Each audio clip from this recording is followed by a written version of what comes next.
90% सिर्फ एक नंबर नहीं है। ये रिटेल ट्रेडिंग की दुनिया का वो कड़वा सच है जिसे अक्सर छुपाया जाता है। जी हाँ, 90% रिटेल ट्रेडर्स अपना सारा पैसा गंवा बैठते हैं। आज के इस खास विश्लेषण में हम इसी फाइनेंशियल इंडस्ट्री के कुछ ऐसे गहरे राज खोलने वाले हैं जिन पर शायद ही कभी खुलकर बात होती है। तो चलिए शुरू करते हैं। इस डीप डाइव विश्लेषण में स्वागत है।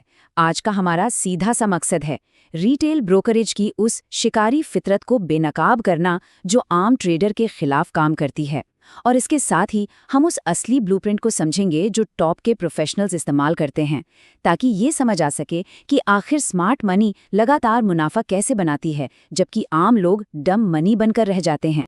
ठीक है, तो चलिए एक नज़र आज के रोड मैप पर डालते हैं। सबसे पहले हम द रिटेल ट्रेडिंग ट्रैप को समझेंगे, फिर इंडस्ट्री के जालों से बचने के तरीके देखेंगे, उसके बाद प्रोफेशनल तरीके अपनाना, रिस्क एडजस्टेड रिटर्न्स को प्राथमिकता देना और आखिर में स्ट्रैटेजिक एग्जीक्यूशन में महारत हासिल करने पर बात करेंगे। फटाफट आगे बढ़ते हैं। Section 1, the retail trading trap, N infrastructure designed for loss. इतनी बड़ी तादाद में रिटेल ट्रेडर्स का फेल होना कोई इत्तेफाक बिल्कुल नहीं है। सच तो ये है कि ये एक डिज़ाइन है, एक ऐसा इंफ्रास्ट्रक्चर जिसे बनाया ही इसलिए गया है ताकि आम ट्रेडर को नुकसान हो। इस कड़वे सच को इंडस्ट्री में 90-90-90 रूल कहा जाता है। मतलब 90% रिटेल ट्रेडर्स सिर्फ 90 दिनों के अंदर अपने मार्जिन का 90% हिस्सा साफ कर देते हैं। और सबसे चौंकाने वाली बात पता है क्या है? ट्रेडिंग प्लेटफॉर्म्स का पूरा ढांचा इन भारी नुकसानों से सीधे तौर पर मुनाफा कूटने के लिए ही तैयार किया गया है। अब सवाल ये है कि ब्रोकर्स पैसा कैसे छापते हैं? खैर, उनकी रेवेन्यू के 4 मेन पिलर्स होते हैं: स्प्रेड, कमीशन, फाइनेंसिंग टर्न और सबसे अहम ओटीसी यानी over the counter gain. Brokers को ट्रेड के वॉल्यूम और फ्रीक्वेंसी से सबसे ज्यादा फायदा होता है, और जब कोई रिटेल ट्रेडर नुकसान उठाता है ना, तो अक्सर ब्रोकर उसी हारने वाले ट्रेड की उल्टी दिशा में बैठकर ओटीसी गेन के जरिए सीधा मुनाफा कमा रहे होते हैं। कमाल का सिस्टम है ना? Section 2, avoiding industry traps, the inversion narrative. Retail trading की दुनिया में अक्सर ऐसी मनगढ़ंत कहानियां फैलाई जाती हैं जो असलियत से कोसों दूर हैं। इनका इकलौता मकसद ट्रेडर्स को अपने जाल में फंसाना होता है। अब जो बात हम यहाँ देखने वाले हैं वो काफी दिलचस्प है। इंट्रोड्यूसिंग ब्रोकर यानी आईबी कॉन्ट्रैक्ट्स का कॉन्सेप्ट।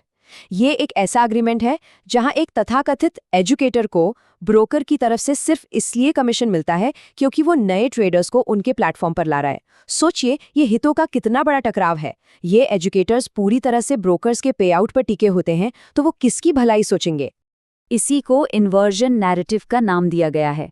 मतलब ब्रोकर का वॉल्यूम बढ़ाने के लिए सच्चाई से बिल्कुल उल्टी बातें बताई जाती हैं। हर महीने गारंटीड इनकम और डे ट्रेडिंग कितनी आसान है, ये सब झूठे सपने बेचे जाते हैं, क्योंकि ऐतिहासिक रूप से डे ट्रेडिंग का सक्सेस रेट बमुश्किल 20% है। पर यह भ्रम तब तक जिंदा रखा जाता है जब तक कि अकाउंट का बैलेंस 0 ना हो जाए। ऐसे फर्जी एजुकेटर्स को पहचानने के कुछ एकदम साफ रेड फ्लैग्स होते हैं। वो हमेशा डे ट्रेडिंग हमेशा काम करती है का रट्टा मारेंगे और किराए की स्पोर्ट्स कार और बंगलों के साथ एक फेक लाइफस्टाइल दिखाएंगे।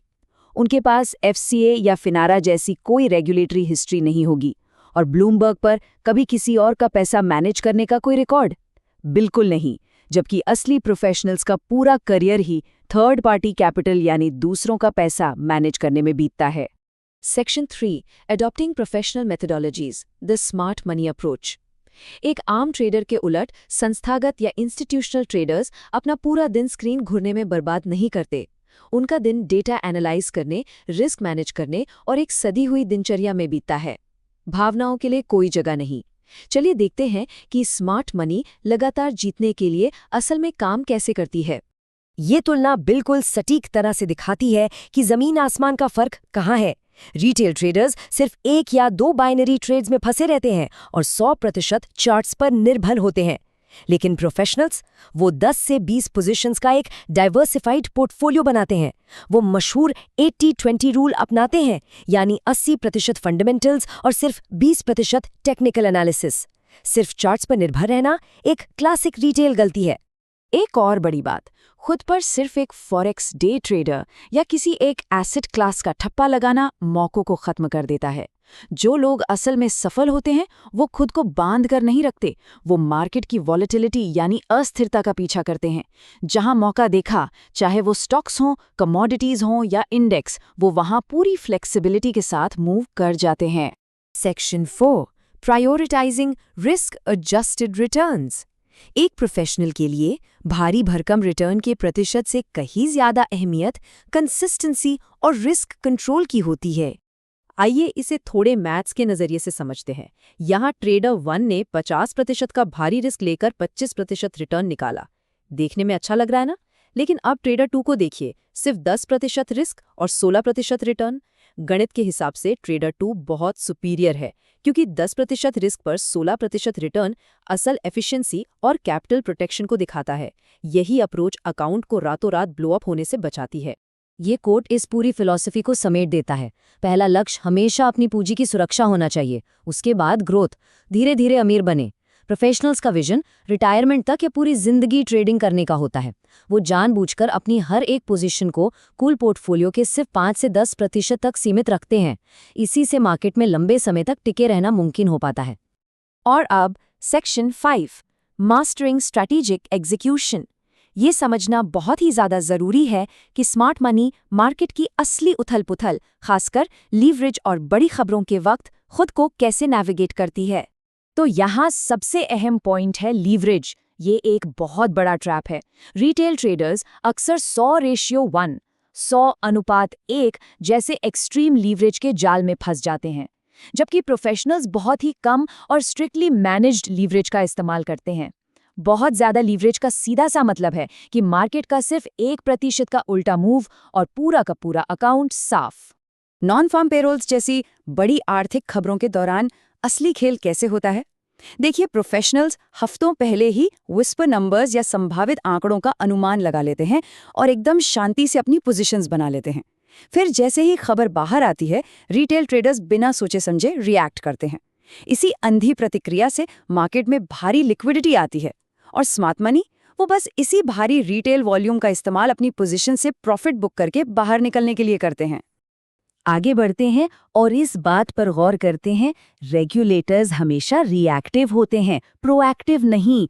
आसान भाषा में कहें तो ये सिस्टम आपकी पूंजी बचाने के लिए डिजाइन ही नहीं किया गया है। इतिहास गवाह है कि कोई भी दखलंदाजी हमेशा नुकसान हो जाने के बाद ही होती है। इसलिए हर किसी को अपना रिस्क खुद ही रेगुलेट करना पड़ता है। तो आखिर में एक सवाल छोड़कर जा रहे हैं।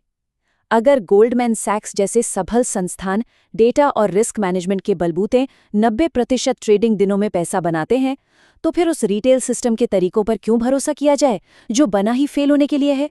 विनर्स को कॉपी करना और मार्केट को देखने का नजरिया पूरी तरह से बदलना ही सफलता की कुंजी है। उम्मीद है इस विश्लेषण से सोचने का एकदम नया नजरिया मिला होगा।